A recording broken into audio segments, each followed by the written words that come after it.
If people don't like you, don't stay. Huwag mong pagpipilitan ang sarili mo sa mga taong ayaw sa iyo. Amen?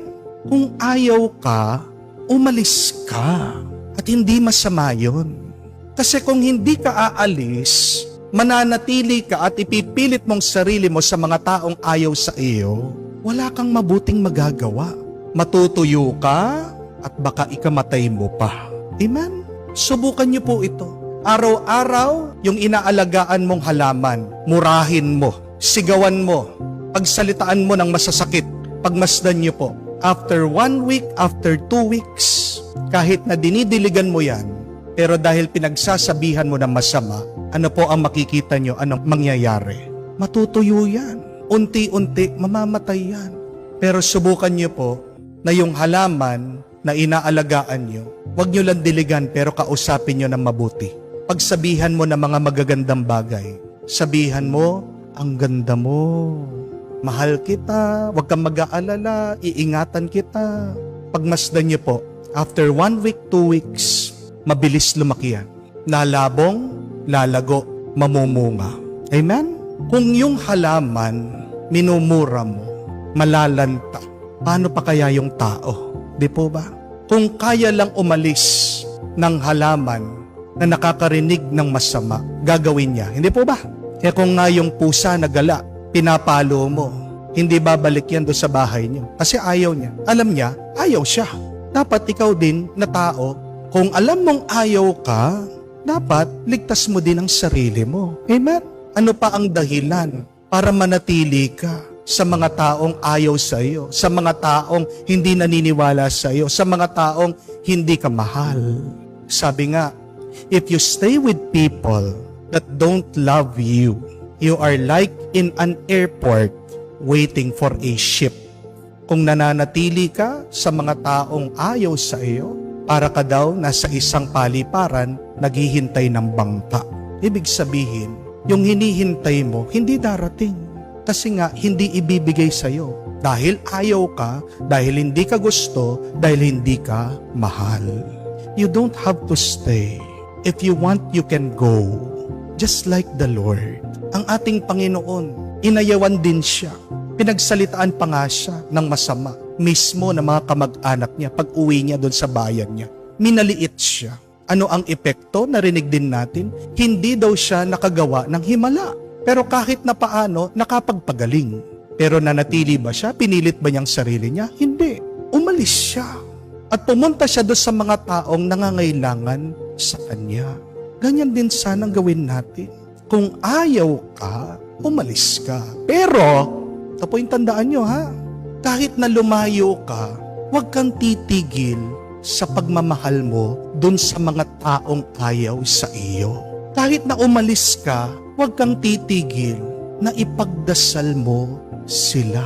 Keeping your distance does not exempt you from loving them, from forgiving them, from praying for them. Hindi ko sinasabi na umalis ka at magtanim ka ng sama ng loob sa mga taong yon. Hindi ko sinasabing umalis ka at magkinkim ka ng galit sa iyong puso. Ang sinasabi ko lang, lumayo ka kasi hindi nakakatulong sa iyo yung pananatili mo sa mga taong ayaw sa iyo. Ayaw ka nga eh. At pag ayaw ka, wala kang magagawang himala kamukha ng ating Panginoon. Isa pang pero, bago ka umalis, siguraduhin mo, ito gawin mo. Subukan mong maging mabait at mabuti sa mga taong ito. Sabi nga, heal them with your kindness. Amen?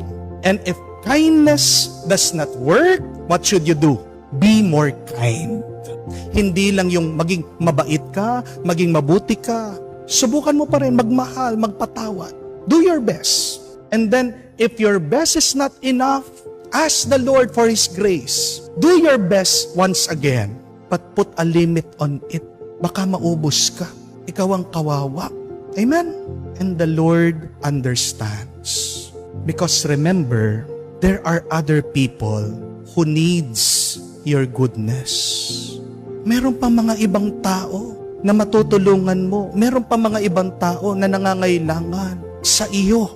Hindi lang ang mga taong yan. Tandaan niyo po yun. Sino man yan na may ayaw sa iyo, biyenan mo man yan, asawa mo man yan, yung anak mo na nagrebelde, mga katrabaho mo, kapitbahay mo, o mga kasama mo man nagsaserve sa church, sino man yan, kung ayaw ka, ginawa mo na ang lahat, kailangan mo tanggapin na hanggang dun na lang. Umalis ka, lumayo ka, pero pagdasal mo pa rin sila. You can love at a distance. Pero bakit lumayo ka? Hindi dahil wala kang pakialam sa kanila. Lumayo ka sa kanila kasi wala silang pakialam sa iyo. Amen? When you move away from people who don't like you, it's not because you don't care. It is because they don't care about you. Amen? At alam mo, lumayo ka, umalis ka doon kasi sayang yung iyong kabutihan. Sayang yung himala na magagawa mo. At merong mga iba na makikinabang doon. Merong mga iba na mas makaka-appreciate doon sa iyong kabutihan, sa iyong pagkatao. Amen? At pag ikaw ay nasa isang environment, kapaligiran, na kung saan tinatanggap ka, minamahal ka, mamumunga ka, mabubuhay ka, at magiging ganap ang buhay mo. Why will you spend your life in misery if you have a choice to be with people who accept you? The choice is in our hands. Nasa iyo ang desisyon, pero sana piliin mo agad dahil maiksi lang ang buhay. Amen? Yan po yung ating ipagdasal. Pagdasal natin yung mga taong ayaw sa atin. Kahit na nakalayo, paramdam natin pa rin yung ating pagmamahal, pagpapatawad sa kanila. Huwag kang titigil sa paggawa ng mabuti. Dahil marami pa ang matutulungan mo at marami pa ang makaka-appreciate sa kagandahan ng iyong pagkatao.